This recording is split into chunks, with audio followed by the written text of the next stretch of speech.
అదిగో కడబూర ధ్వని మ్రోగు వేళాయను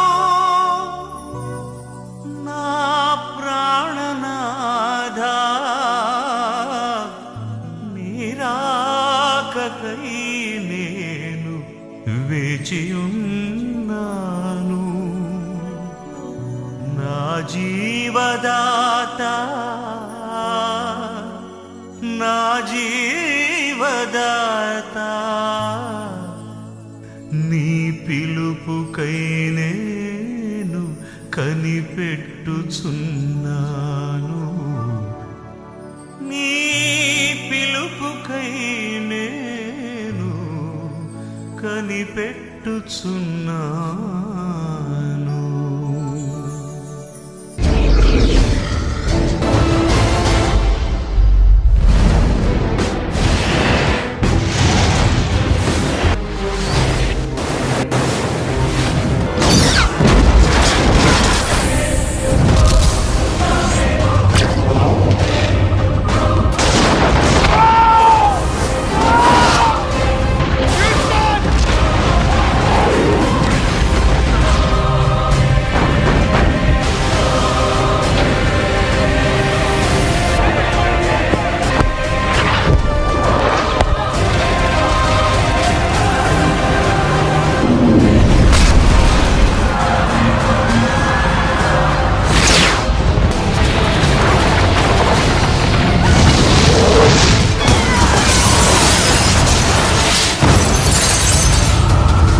With every child we comfort and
a região de Argob e o reino de Og em Bazã.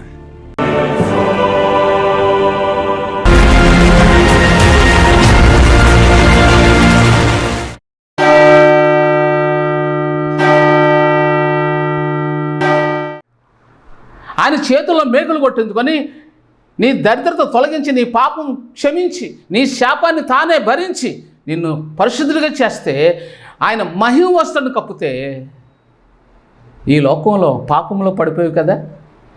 యాసావు గురించి ఎక్కడైనా బైబిల్లో ఒక్కసారి దేవుడు దర్శించినట్టుందా? లేదు. గర్భంలో ఉన్న యాకోబును దేవుడు ప్రేమించినని ఉంది. ఏంటి, ఇంకా రెబ్కమ్మ కడుపులో ఉండగానే దేవుడంట యాకోబును ప్రేమించాను, యాసావును ద్వేషించినని ఉంది. దేవుడు ఎప్పుడైనా యాసావును కలిశాడా? లేదు. అంటే యాసవ్ ఎప్పుడు తన భార్య, తన పిల్లలు, తన కుటుంబం, సంపాదన, తినడం, త్రాగడం, తిరగడం, ఎంజాయ్. అందుకని అతను శాపగ్రస్తుడయ్యాడు. అతను ఎప్పుడు దేవుడు పనుల్లో ఏకీభించినట్లు బైబిల్లో ఎక్కడా లేదు. ఒక్కసారి కూడా యాసాబును దేవుడు దర్శించలేదు. ప్రతి క్షణం నేను నీకు తోడయ్యున్నాను, భయపడకు, ఇజ్రాయెల్ నేను దీవించానన్నాడు. ఇజ్రాయెల్ నుంచి 12 మంది గోత్రకర్తలు వచ్చారు.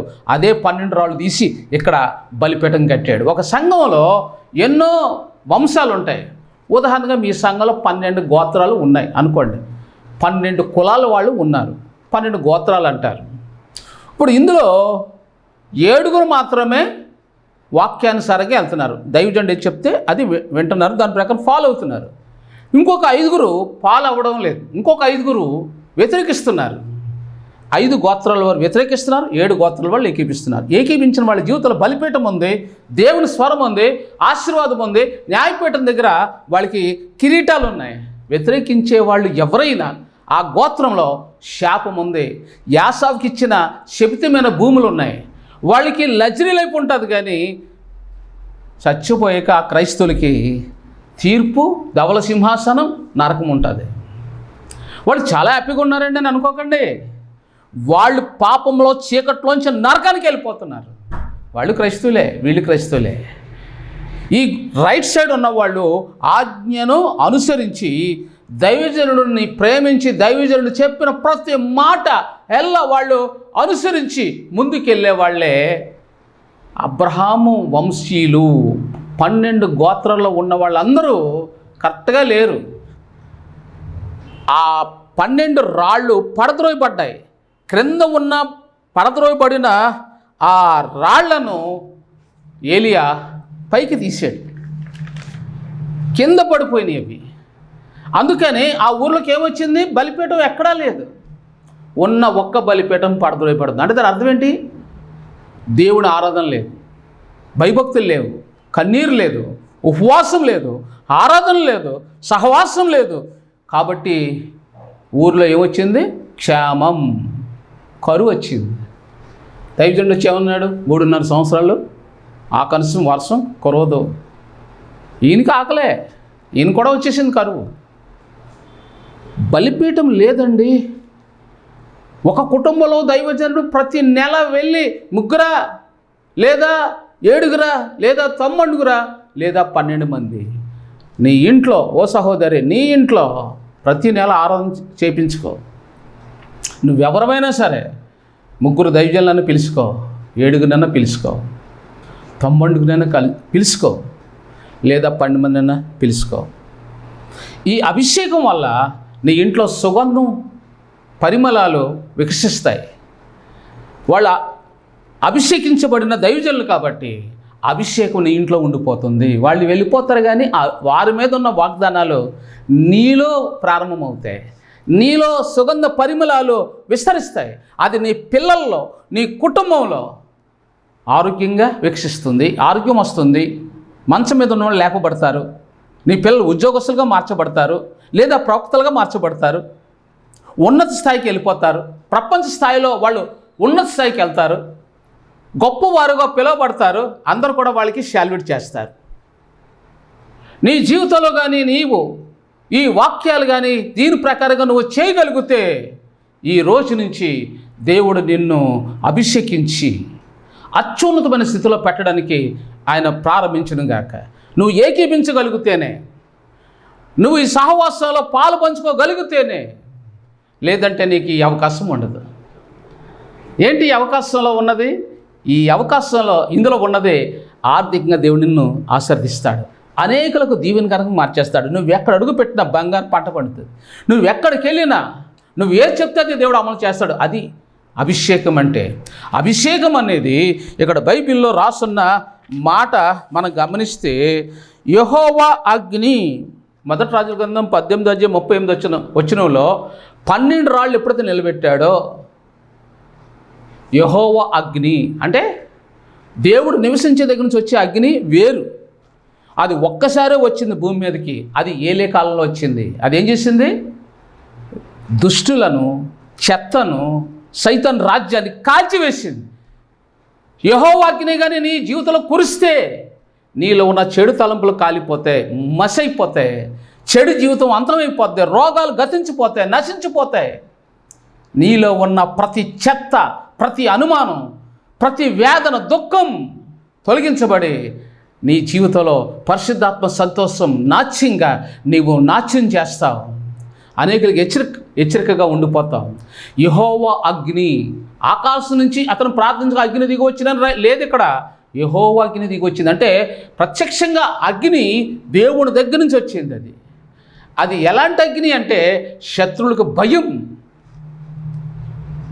దేవుని ప్రజలకు ఆశీర్వాదం.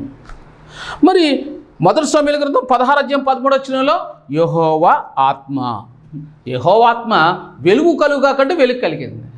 యెహోవా ఆత్మే, యెహోవాయే నన్ను సృష్టించింది.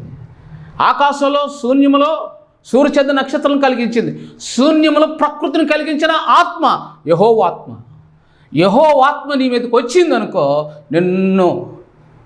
నిన్ను పోలిన వాడు ఎవడు ఉన్నాడు. ఇంకా నిన్ను ఎవరిని ఎదిరించినా దేవుడు వాళ్ళని విడిచిపెట్టడు.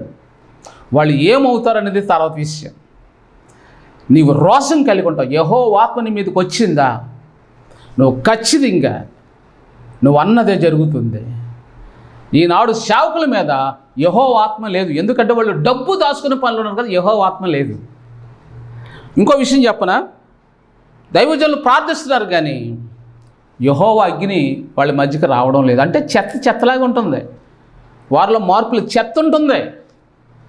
ఎందుకంటే క్రియలు లేవు కాబట్టి. యెహోవా అగ్ని నీ మీదకి వచ్చినగాక, యెహోవా ఆత్మ నీ మధ్యన నీ నెత్తి మీదకి వచ్చినగాక, చెత్త నీ హృదయంలో ఉన్న తలంపులను అగ్ని కాల్చివేయునుగాక, యెహోవా ఆత్మ నిన్ను నీ బిడ్డలను బలపరచునుగాక. యెహోవా అగ్ని దిగి వస్తే అది వేరు. యెహోవా ఆత్మ, యెహోవా అగ్ని దిగి వస్తే అది జీవితం వేరు. ఒక సహోదరికి హైదరాబాద్లో పిల్లలు లేరు అంటే దేవుడు వెళ్ళి ఆ కుటుంబంలోకి వెళ్ళి ప్రార్థన చెయ్యి అన్నాడు. ఆ సహోదరు నేను ఫోన్ చేశానమ్మా, నేను వస్తున్నాను. దేవుడు చెప్తే ఆవిడ ఏమనుకున్నదంటే నాకు అంతా తెలిసిపోయింది. ఏ పని పాట లేకుండా వచ్చాడు, అందుకనే మా ఇంటికి వస్తా అన్నాడు అని అనుకుంది ఆవిడ. దేవుడు చెప్తున్నాడు ఆమెకు పిల్లలు కలగరుగాక అని చెప్పు అన్నాడు. అంతే, ఆవిడకి పిల్లలు కలగలేదు, కలగరు కూడా. ఎందుకని దేవుడు చెప్తే నేను ఆవిడ ఫోన్ చేసి, అమ్మ హైదరాబాద్ వస్తున్నానమ్మా, సోపా థియేటర్ పక్కన బాలనగర్లో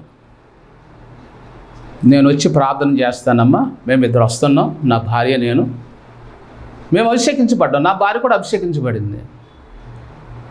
ఆమెను అభిషేకిస్తే మేము ముగ్గురు అవుతాం, నేను ఆరాధన చేసి వెళ్ళిపోతానమ్మా, దేవుడు నీకు ఒక బిడ్డని ఇస్తాడు అన్నాను. ఆమె మళ్ళీ ఫోన్ ఎత్తలేదండి. ఆవిడ ఏమనుకుంది, రోడ్డు మీద తిరిగే దర్శనం లేకుండా తిరుగుతారు చూసారా, ఆ సేవకులతో నన్ను పోల్చింది. ఎంత తప్పు. ఇప్పుడు ఆవిడ పిలిచినా నన్ను నేను రాను, వెళ్ళను కూడా. ఆ రోజు నేను ఆవిడ దగ్గరికి వెళ్ళడానికి నాకు ఇంచుమించుగా నేను అదేదో ట్రైన్ ఉంది, వందే భారత్కి టికెట్ ఎంత అవుతుంది మీకే తెలుసు కదా. ఇంచుమించుగా అప్ అండ్ డౌన్ 15,000 అన్నా సరిపోదు. అంత ఖర్చుతో అక్కడికి వస్తే ఆమె ఏం చేసిందంటే ఫోన్ పెట్టేసింది. ఇంకా మళ్ళీ అప్పటి నుంచి ఫోన్ తీయలేదు. ఇంకా ఈనాడు నిజమైన అభిషిక్తులను గ్రహించే వాళ్ళు విశ్వాసులు కొందరే, వాళ్ళు దీవించబడతారు. వాళ్ళు తక్కువగా అంచనా వేస్తే దేవుడు కూడా యెహోవా ఆత్మ వారిని తక్కువ అంచనా వేస్తుంది, గొడ్రాళ్ళు స్థితిలో పెట్టేస్తుంది. నువ్వు గొడ్రాలుగా ఉండాలనుకుంటే ఉండు, నీ ఇష్టం. జీవితాంతం కన్నీళ్ళే నీకు ఉంటాయి. ఏమంటే దేవుడు పిలిస్తేనే వెళ్ళాడా? ఆదికాండం 18 మమ్రే సెంటర్లో మమ్రే ఆ గుడారం వాకిట కూర్చున్నాడు అబ్రహాము. భోజనం తినేశారు, గిన్నెలన్నీ కడిగేశారు. కొద్దిసేపు అలాగా నుంచున్నప్పుడు ఆకాశం నుంచి దిగారు. ఎంతమంది? 3. యెహోవా అక్కడికి వచ్చాడు. వెంటనే చెప్పొచ్చారా వాళ్ళు అబ్రహాంకి, అబ్రహాం మేము వస్తున్నాం ఈరోజు, నువ్వు వంటలు చేసి ఉంచు అన్నాడా? లేదు, అనుకోకుండా వచ్చారు. అప్పుడు అబ్రహాం ఏం చేశాడంటే, అబ్రహాం దేవుడు ఎందుకు దీవించాడంటే అనుకోకుండా అతను ఒక అవకాశం వచ్చింది, అతను ఊహించలేదు. అందరూ తినేసి పడుకునే టైం అది, మధ్యాహ్నం ఎండవేళ 2 గంటల సమయంలో ఆయన వచ్చి ఉంటాడు. అప్పుడు అబ్రహాం గబగబా, అయ్యా కొంచెం కాళ్ళు కడుక్కోండి అయ్యా, ఎందుకంగారే అయ్యా మీరు కొంచెం భోజనం చేసి ఎదురు కానీ అయ్యా, అయ్యా కొంచెం నీళ్ళు తీసుకోండి అని గబగబా కాళ్ళు కడుక్కోండి అని చెప్పి వెళ్ళిపోయి అరగంటలో మంచి వంటలు, జున్ను గట్లు, అవి ఇవి. అతని దగ్గర ఉన్న పని వాళ్ళు 318 మంది సురికైన పని వాళ్ళు. ఆయన ఆ కబురు ఈ కబురు చెప్తూ ఉన్నాడు. ఈలోగా వంట అయిపోయింది, తెచ్చేసారు. ఏమండి, ఇద్దరేసు ఒక ఐటెం తయారు చేస్తే 318 మందిలో లెక్కేసుకుందాం, 150 ఐటమ్స్ ఉంటాయి అక్కడ లెక్క ప్రకారంగా. అరగంటలో తయారు చేశారు. నేను 10 రకాల వంటలు నేను వండుతాను. 10 రకాల వంటలు 1 గంటలో తయారు చేసేస్తాను. ఎవరిదైనా సరే ఛాలెంజ్, ఇండియాలో ఎవరైనా సరే 100 మందికి వంట చేయడానికి 10 రకాల ఐటమ్స్ తయారు చేస్తాను. 1 అవర్, ఈచ్ 1 అవర్ అంత చురుగ్గా తయారు చేస్తాను. అది నేను బొంబాయిలో నేర్చుకున్నాను. మా బొంబాయిలో చాలా చురుగ్గా ఉంటారు. చపాతీ తయారు చేయడంలో, కర్రీస్ చేయడంలో ఏదైనా సరే అద్భుతంగా తయారు చేస్తారు. అసలు బొంబాయిలో మీరు కానీ ఉంటే 1 నెల రోజులు ఆంధ్రప్రదేశ్ మరి జీవితంలో రాదు మీరు. నేను 10 సంవత్సరాలు బొంబాయిలో ఉన్నాను. నేను 30 years సీనియర్ బొంబాయి. 30 సంవత్సరాలు నేను బొంబాయిలో నివసించాను. మా సొంత ఇల్లు బొంబాయి, కులాబా. కానీ నేను ఎప్పుడు అతిశయించలేదు. దేవుడు అని పిలిచాడు కదా, ఆయన సేవకు న్యాయం చేయాలి కదా అని చెప్పి నేను ఎప్పుడు అలా ఆలోచించుకోలేదు. అబ్రహాం వచ్చాడు, వెంటనే వాళ్ళకి వంట తయారు చేయించాడు. దేవుడు తిని ఏమన్నాడు, నీ కొడుకు మళ్ళీ సంవత్సరం నేను వస్తాను, నువ్వు కొడుకుని ఎత్తుకుంటావు అని చెప్పారు. చూసారా, అనుకోకుండా వచ్చిన ఆ ప్రభుని అబ్రహాం ఏం చేశాడు, గుర్తించాడు. ఈయన ఎవరో కాదు, దేవుడని యెహోవా. యెహోవాయే నా దగ్గరికి వచ్చాడు. అది యెహోవా ఆత్మ అంటే అది. యెహోవా ఆత్మ మనిషి రూపంలో అబ్రాం దగ్గరికి వచ్చాడు. అబ్రాం యెహోవా ఆత్మ అయిన దేవుణ్ణి ముఖాముఖిగా చూశాడు. తండ్రి, కుమార, పరిశుద్ధాత్మ అంటే ఒకే దేవుడు 3 రూపాల్లో అక్కడ ప్రత్యక్షమైతే ఆయన వీళ్ళు మనుషులు కదా అనుకోలేదు. సర్లే వాళ్ళే పోతారులు అనుకోలేదు. సాష్టాంగ పడ్డాడు, కాళ్ళు కడిగాడు, అన్నం పెట్టాడు, వాగ్దానం పొందాడు. ఈరోజు అలాగే కానీ దేవుడు వచ్చి మీ ఇంట్లోకి వచ్చి అమ్మ నేను కొంచెం అన్నం తిని కొంచెం నేను దీవింతానంటే నమ్ముతారా? ఈయన ఎప్పుడు చూడలేదే నేను, ఈయన ఎవరై ఉంటారు, అకస్మాత్తుగా వచ్చేసి అన్నం తింటానంటాడేంటి, కానుక అడుగుతాడేంటి, ఈయన ఎవడండి బాబు, అలాంటి ఆలోచనలు వస్తాయి. అందుకనే ఈనాటి కాలంలో ప్రజలకి ఆశీర్వాదాలు దక్కడం అంత తేలికేం కాదు. అబ్రహాము దగ్గరికి దేవుడు చెప్పకుండా వచ్చాడు. వాళ్ళంతా తినేసాం కదా ఇంకేం వండుతాం వంట అనుకున్నారా? అనుకోలేదు.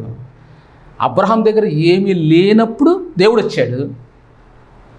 ఏమీ లేనప్పుడే అన్నం త్వరగా వంట చేసి భోజనం పెట్టారు. నీ దగ్గర లేనప్పుడే ఏదో సేవకుడు వచ్చి నేను కానుక అడుగుతాడు, ఒక 1000 రూపాయలు అడుగుతాడు, ఇవ్వాలి.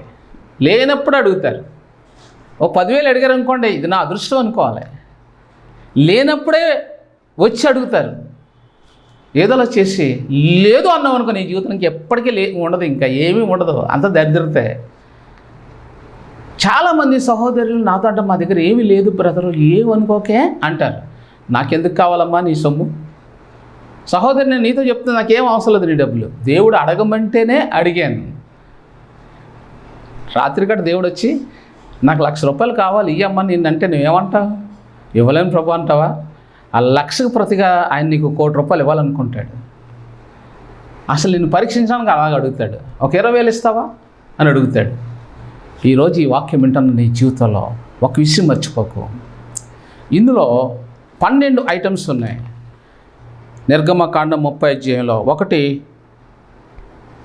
సుగంధం, 2 పరిశుద్ధ స్థలం, 3 అచ్చమైన గోపరసం, లవంగి పట్ట, నిమ్మగడ్డి నూనె, ఒలివ నూనె, ప్రతిష్టాభిషేక తైలం, ప్రతిష్టాత్మికమైన తైలాభిషేకం, సాక్ష్యపు మందసం, గుడారం, దీపవృక్షం, గంగాలం, జటామంసి, గోపిచందనం, గంధపు చెక్క, స్పష్టమైన ప్రణాళిక, స్వచ్ఛమైన సాంబ్రాణి, 35 వచనం, ఉప్పు,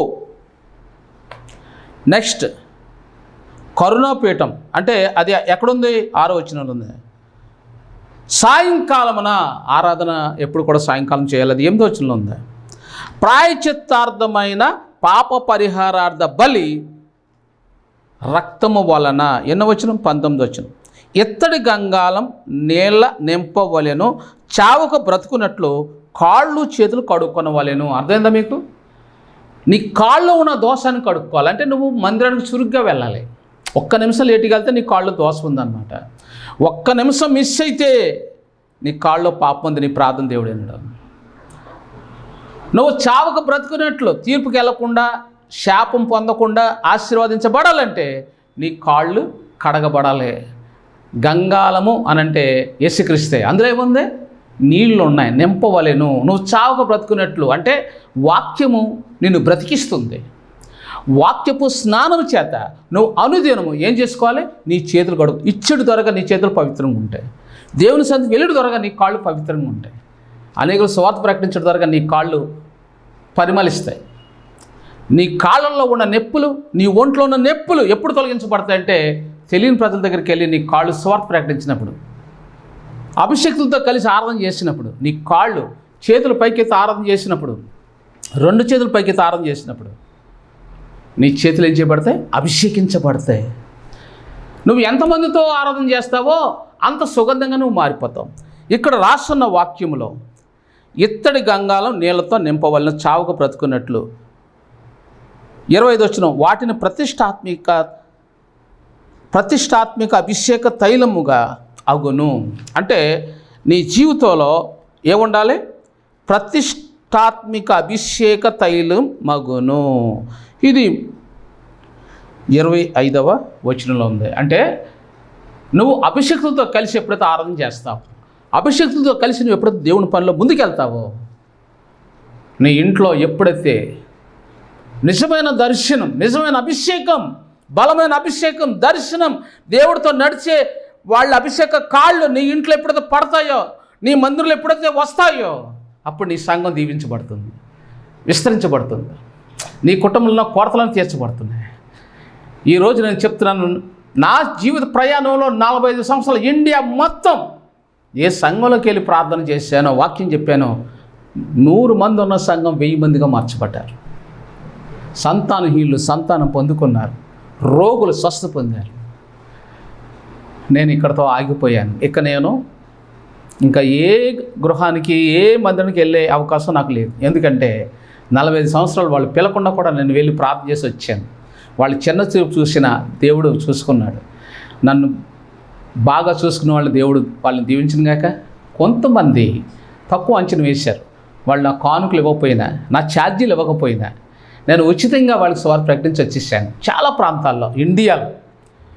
అయితే దేవుడు నన్ను ఆశీర్వదించాడు. ఇక మీకు వందనాలు.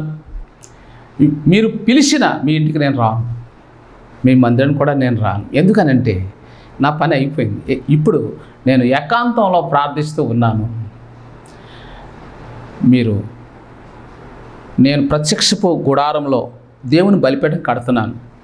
గ్రానైట్స్ కోసం నేను ముందు ప్రకటించాను, క్షమించాలి. గ్రానైట్స్ వేసి బలిపీఠం కట్టడానికి దానికి ఖచ్చితంగా 20,000 అవుతుంది. గ్రానైట్స్కి నేను మొన్న వెళ్ళి అడిగితే నాకు తెలిసింది. తెలియక 14,000 అన్నాను, దానికి 20,000 అవుతుంది. చుట్టూ ఐరన్ కట్టడానికి 80,000 అవుతుంది. మీరు గ్రానైట్స్తో మీరు బలిపీఠం కట్టుకుంటే, సహోదరి మీరు 10,000 పంపారు, వందనాలమ్మ, ఇంకో 10,000తో మీ పిల్లల పేరు మీద కట్టుకుంటారా? ఏ విషయం తెలియచేయండి. ఇంకా చిన్న చిన్న కానుకలు ఇచ్చిన వాళ్ళు ఈ చుట్టూ కూడా ఒక పైపుకి వచ్చి 1,200, 2,000 అలాగవుతుంది. పైపులు వేస్తాం, అందంగా కనబడుతుంది. మీరు చూసే ఈ బొమ్మలో అది చిన్నదిగా కనబడుతుంది. కాబట్టి అది చాలా పెద్దదే, బలిపీఠం చిన్నది కాదు, పెద్దదే. మీకు స్క్రీన్లో అలా చిన్నది కింద కనబడుతుంది. కాబట్టి ఈ బలిపీఠం కట్టుకోండి. 12 రాళ్ళు అనగా 12 గోత్రాలు. ఎవరితో కట్టుకుంటున్నారో మీ గోత్రం కూడా 12 రాళ్ళలో మీరు ఒక గోత్రంగా చేర్చబడతారు. ఇప్పుడు మన 12 గోత్రాలు ఎవరంటే యేసయ్య 12 గోత్రాల్లో నువ్వు ఒక గోత్రంగా చేర్చబడాలంటే ఈ మందిరంలో, మేము కడుతున్న ఈ మందిరంలో బలిపీఠంలో నువ్వు ఒక గోత్రంగా చేర్చబడతావు. 20,000 ఎట్టి నువ్వు ఈ బలిపీఠం కట్టుకుంటే నువ్వు కూడా 12 గోత్రాల్లో యేసై గోత్రంలో నువ్వు ఒక గోత్రంగా నీ పిల్లలు చేర్చబడతారు. అలాంటి కృప దేవుడు మీకు ఇచ్చి ఆస్వాదించిన ప్రార్థన. పరిశుద్ధుడా, ఈ వాక్యం విన్న బిడ్డలు దీవించండి. నిర్గమకాండం 30 అధ్యాయంలో ఉన్న 12 గోత్రాల గురించి, 12 అంశాల గురించి ఎన్నో విషయాలు ఉన్నాయి నాయన. అయితే ఈరోజు మేము కొన్ని విషయాలు నేర్చుకోగలిగాం. కలిసి ప్రార్థించండి. అభిషక్తులు మీరు కలిసి ప్రార్థించండి. సంఘము మీరు కలిసి ప్రార్థించండి. కుటుంబము మీరు కలిసి ప్రార్థించండి. ఒక అభిషక్తుడితో మరొక అభిషక్తుడు కలిసి ప్రార్థించాలి. కుటుంబంలో ఉన్నవాళ్ళు, విశ్వాసులందరూ దైవజనుడితో ఏకీవించి కలిసి ప్రార్థించాలి. అలా ప్రార్థించినప్పుడు నీలో ఉప్పు ఉంటుంది, ఒలివల నూనె ఉంటుంది, ప్రతిష్టాత్మికమైన అభిషేక తైలంగా నువ్వు మార్చబడతావని మేము విన్నాం. ఇక్కడ నా ప్రతి బిడ్డ కూడా ప్రతిష్ఠింపబడిన ఒలివల నూనెతో ప్రతిష్టాత్మిక తైలముగా, అభిషేక తైలముగా మార్చబడుదురుగాక. నీ రెండో రాకడ కొరకు విని సిద్ధపరచు. యేసు నామములో ప్రార్థిస్తున్నాను తండ్రి. ఆమేన్. వందనాలు.